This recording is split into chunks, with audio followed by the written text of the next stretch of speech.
Royal Caribbean quietly changed how $340 can disappear from your account before you ever see an itemized bill. Most passengers over 65 don't find this out until they're standing at guest services on the last night of the cruise, holding a printed statement that doesn't match what they expected. If you're planning your cruises around a fixed retirement income, the difference between knowing these rules and not knowing them can run into hundreds of dollars per sailing. I've spent years reviewing booking terms, onboard pricing structures, and account policies that cruise lines update quietly, without ever sending a clear notice to passengers who booked months earlier. Item 8 on this list involves a deposit rule that catches almost everyone off guard, and it's the one that costs the most. Let us get into it. If you're planning to sail anytime soon, subscribe now. Every day I break down the things cruise lines don't put in your welcome packet, and you don't want to miss the one that could save you money on your next booking. The onboard account rule nobody explains at check-in. Your gratuity rate is no longer locked in at the price shown when you booked your cruise. Royal Caribbean, like most major lines, reserves the right to adjust the daily gratuity charge between your booking date and your sail date, and that new rate applies automatically to your onboard account unless you contact guest services before your first night. The business logic is simple. Gratuities fund a large part of crew compensation, and locking a rate a year in advance doesn't match rising costs, so the line builds in flexibility rather than absorbing the difference itself. Here's why this slips past you. A daily rate increase of even $2 doesn't feel like a loss in the moment. It's folded into a running account balance you don't see until the final statement, so there's nothing to react to until it's already charged. Consider a traveler from Tampa, Florida, on a 12-night cruise, who booked at a gratuity rate that had quietly increased by $3 per day by sailing time. The total difference, $36, easy to miss on a long invoice. Checking your gratuity rate against your original booking confirmation the moment you board would have caught it in under a minute. A passenger who checks this on embarkation day pays exactly what they budgeted for. A passenger who doesn't finds $36 unplanned dollars on their final statement. Here is what you do. Pull up your original booking confirmation before you leave home. Visit guest services within the first hour of boarding and ask them to compare your locked rate to your current onboard rate. The exact words to say are, "Can you confirm my gratuity rate matches what I locked in at booking, and adjust it if there's a difference?" But this next one hits closer to home than you think. The drink package fine print that changed this year. Package pricing is no longer a flat nightly rate. It now scales differently depending on your sailing length, and that scaling isn't shown until you're already checking out. The reasoning is straightforward from the cruise line side. Longer sailings see lower average nightly consumption per package, so pricing per night increases slightly on longer cruises to protect the line's margin. This works because the price is quoted as a single package total, not broken down per night, so you never see the per night rate you're actually paying until you do the math yourself. A retired couple from Manchester, England, purchased a package for a 10-night sailing without comparing it to the 7-night rate they'd seen on a previous cruise. The total cost, $211 more than they expected, for a package they didn't fully use each day.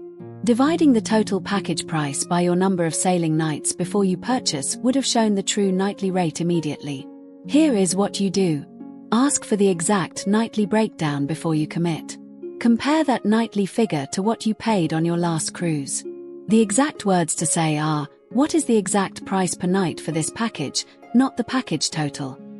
Now here is where most people get completely blindsided. The onboard credit expiration window. Your onboard credit doesn't expire at the end of the cruise. It often expires on a specific earlier day, sometimes 48 hours before disembarkation, and any unused balance simply disappears. The line structures it this way because credit left unspent at the very end of a cruise is harder to apply to purchases as shops and venues wind down operations, so an earlier cutoff protects revenue that would otherwise go unclaimed by either side. Psychologically, credit doesn't feel like real money the way cash does, so there's no urgency to spend it until it's already gone. A retiree from Vancouver, Canada, had $94 in unused credit vanish because it expired 2 days before her cruise ended, while she was saving it for a final night purchase. Checking your account balance and expiration date by the midpoint of your cruise, not the end, would have preserved that money. Here is what you do.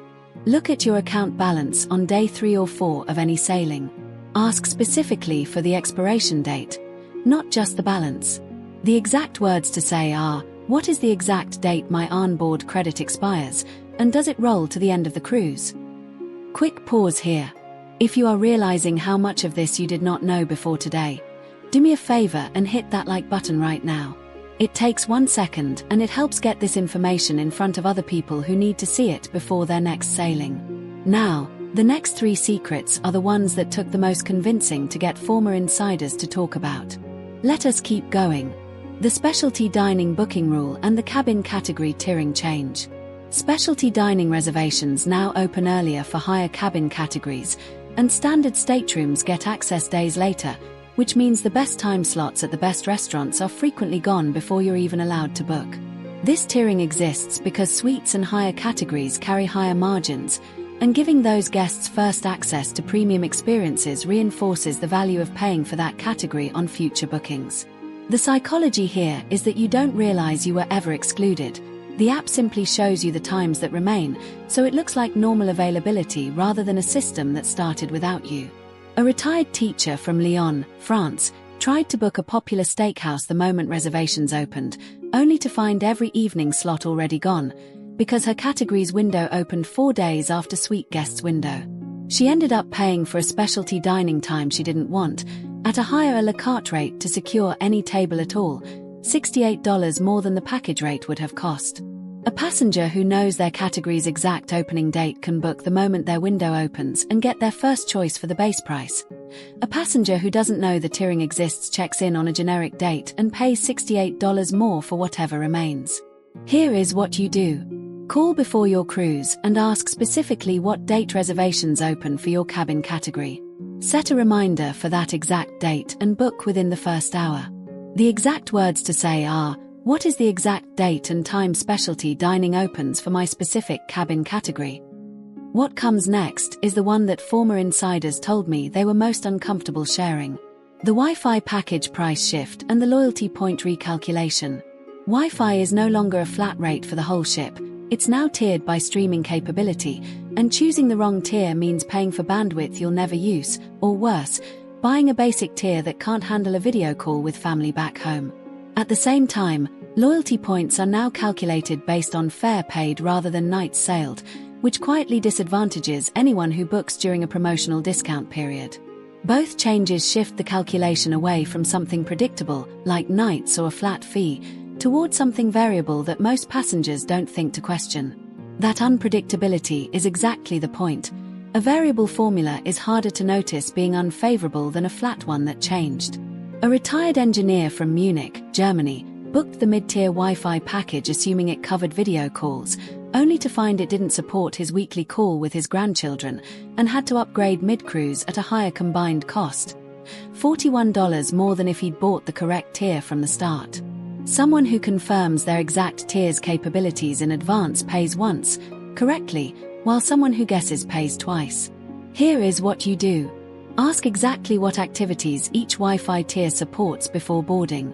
Confirm how your loyalty points will be calculated on this specific fare before you finalize the booking. The exact words to say are, does this Wi-Fi tier support live video calls, and how are my loyalty points calculated on this fare? Think that is bad? Wait until you hear what comes next. The excursion deposit rule, the medical center billing change, and the final payment deadline shift. These final 3 changes carry the highest financial stakes on this entire list, and they compound if you don't catch them early. Sure, excursion deposits are now non-refundable starting at the moment of booking, rather than up to a cancellation window before the cruise, which means a change in plans no longer comes with the grace period passengers assume still exists. The medical center now bills your onboard account directly and in full at the time of service, before any insurance claim is filed, which means you carry the entire cost yourself until reimbursement arrives weeks later. And the final payment deadline for many 2026 sailings has moved earlier in the booking calendar without a prominent notice, so travelers working off an older timeline can miss it and face a late fee or an automatically cancelled reservation. Cruise lines frame these as administrative efficiencies, but each one shifts risk and cash flow onto the passenger rather than the line.